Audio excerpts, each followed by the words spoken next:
ಬಂಧುಗಳೇ, ಒಂದು ಸಿಹಿ ಸುದ್ದಿಯನ್ನ ತಮ್ಮ ಮುಂದೆ ಹಂಚಿಕೊಳ್ಳಲಿಕ್ಕೆ ಬಂದಿದೆ.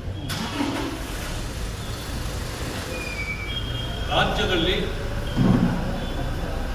ಸ್ಥಳೀಯ ಸಂಸ್ಥೆಗಳ ಸಾರ್ವತ್ರಿಕ ಉಪಚುನಾವಣೆ ನಡೆದಿದೆ.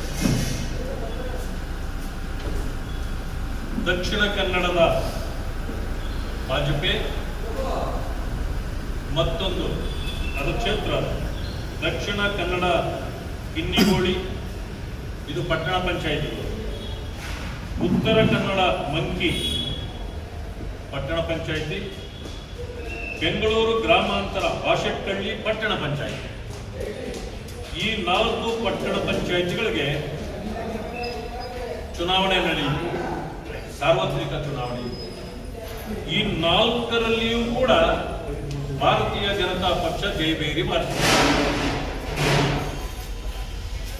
ಈ 4 ಕಡೆ ಭಾರತೀಯ ಜನತಾ ಪಕ್ಷ ಬಹುಮತ ಗಳಿಸಿ ಅಧಿಕಾರಕ್ಕೆ ಬಂದಿದೆ.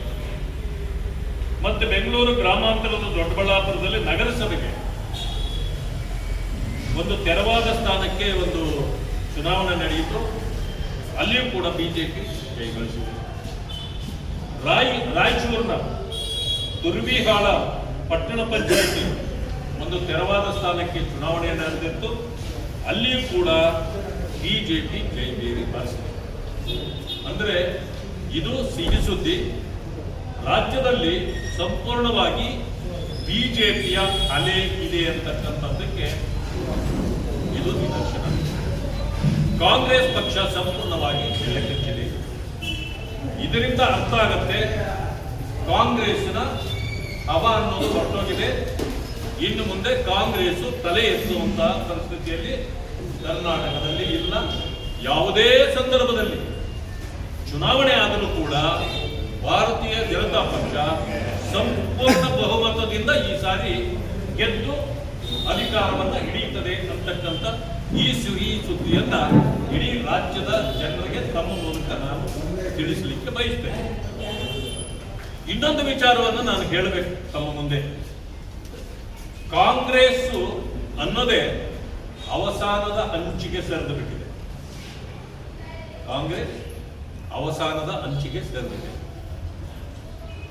ಇನ್ನೇನು ಇದು ಒಂದು ಹಳೇ ಪಾರ್ಟಿ ಅಂತ ಹೇಳ್ಕೊಳ್ಳೋದಾದ್ರೆ ಹೆಚ್ಚು ಕಡಿಮೆ 150 ವರ್ಷ ಆಗ್ತಾ ಇದೆ.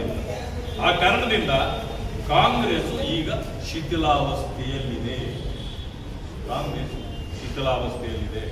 ಯಾಕೆ ಅಂತ ಹೇಳ್ತೀನಿ ನಾನು. ಯಾಕಂದ್ರೆ ಈಗಾಗಲೇ ರಾಹುಲ್ ಗಾಂಧಿಯೇ ನಮ್ಮ ಹೈಕಮಾಂಡ್, ಅವರ ನಾಯಕತ್ವವನ್ನೇ ನಾವು ನಂಬಿದ್ದೇವೆ, ಅವರಿಂದಲೇ ನಾವು ಈಗ ಪಾರ್ಟಿ ಕಟ್ತೇವೆ ಅಂತೇಳಿ ಯಾರು ಹೇಳ್ಕೊಳ್ತಿದ್ರು ಅವರೆಲ್ಲರೂ ಈಗ ಅವರು ಈಸ್ ಯೂಸ್ಲೆಸ್, ಅವರು ನಮಗೆ ಬೇಕಾಗಿಲ್ಲ, ನಮಗೆ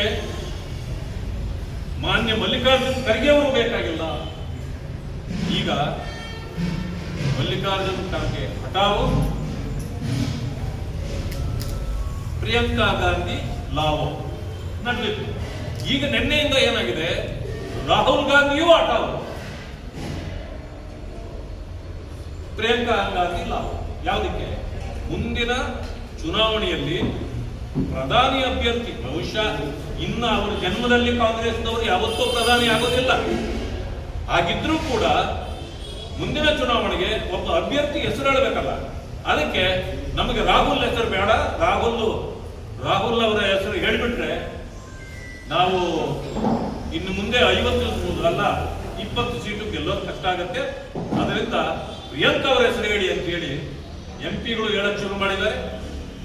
ಖುದ್ದು ರಾಹುಲ್ ಇದು ಅವರ ಮನೆ ಅಳಿಯ ವಾದ್ರಾ ಅವರು ಕೂಡ ಹೇಳಕ್ ಶುರು ಮಾಡಿಬಿಟ್ಟಿದ್ದಾರೆ. ಅಂದಮೇಲೆ ಕಾಂಗ್ರೆಸ್ನ ಕತೆ ಈಗ ಇನ್ನು ಮುಂದೆ ಅಷ್ಟೇ.